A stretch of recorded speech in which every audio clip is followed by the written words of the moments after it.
Some perspective on this now. NewsNation contributor Tracy Walder joins us now. As you probably know, Tracy's former FBI, she's former CIA, and if what they're saying is true, if what's being reported is true, like on the tablet right now, I have this alleged second signal group chat up, and Hegseth says, well, Hegseth says we're only sharing information about scheduling and that kind of stuff. But, this doesn't look like that. The report says they shared details on the strike in Yemen that were sent in the first signal chat. Who's in the chat? His brother, his wife, his personal lawyer. What do you make of all this? Well, thank you for having me, Connell. And it's unfortunate that we're talking about this yet again. I think I talked with you the first time that this all occurred. I am very astonished, to be completely honest with you. And I do agree with Representative Bacon. I think he put it really well. The problem is these are not administrative conversations, which is actually what Signal is supposed to be used for, setting up meetings, media requests, all those kinds of things. And that's what Secretary Hegseth has said it has been used for. But F-18 flight plans and flight schedules is absolutely classified, particularly before a military event. And he has said before, in 2016, he was very critical of the way Hillary Clinton irresponsibly used information, classified information, and he felt she should be prosecuted.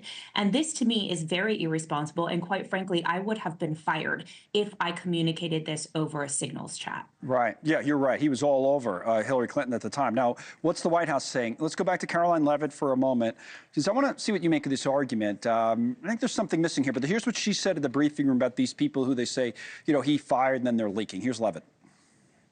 They were Pentagon employees who leaked against their boss to news agencies in this room. And it's been clear since day one from this administration that we are not going to tolerate individuals who leak to the mainstream media, particularly when it comes to sensitive information. Let me reiterate, the president stands strongly behind Secretary Hegseth in the change that he is bringing to the Pentagon, and the results that he's achieved thus far speak for themselves. Now, what's missing here? Well, a couple of things. Number one, these people who she's referring to, many of them had worked for Hegseth for years before the Pentagon. They'd worked in his veterans advocacy group, so he's known these are his people. He hired them. And then the guy John Elliott, who Joe Khalil talked about, that's not like an anonymous source coming out against you. That's someone who was a big Trump supporter putting his name to an op-ed. I wonder what happens next. Again, you said it would have been a fireable offense for someone even much lower down the line.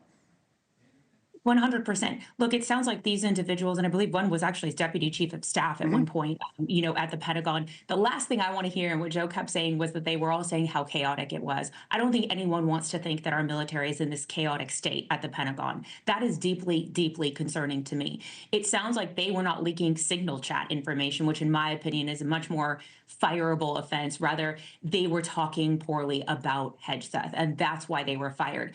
That's problematic that we are putting more weight on that. I'm not saying one shouldn't speak poorly about their boss.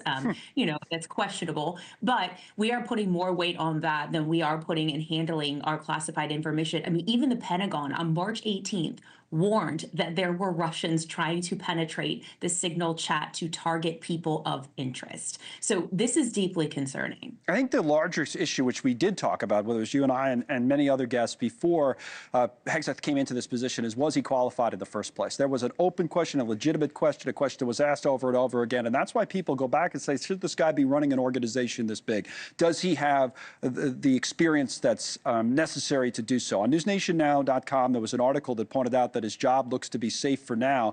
But as part of that, the quote in that from Diana Falzone, who reported that he's safe for now, there was a quote, so the administration wants Pete Hegseth to be successful. Pete Hegseth doesn't have the skills to be successful. Pete's been a problem. He'll continue to be a problem. He lacks the management ability. He doesn't have the temperament to be in the position. So this is the way people are talking now, but it's also the way a lot of people, to be fair, Tracy, were talking before he was nominated and during the process. It was the way I was talking, but I got killed for it. Look, I think Hegseth, he's a veteran, right? And I respect that, and I would never take anyone's military service away from them. But just because you served in something doesn't mean that you should lead something. I don't think I should lead any of the organizations that I was a part of. He does not have that managerial style, and you do have to have that even-keeled temperament, which we have seen multiple instances of him not having. And again, I think that's what's leading to the chaos at the Pentagon. I don't know that I've ever heard in my career of the Pentagon being described as chaotic. And I do think that is his management style. And in my opinion, that doesn't have any place at the Pentagon. And what's next? We don't know. For now, the White House is sticking with them. Tracy, thanks as always. Thanks so much for watching. Just go to joinnn.com to find NewsNation on your television provider. And don't forget to click the red subscribe button below to get more of NewsNation's fact-driven, unbiased coverage.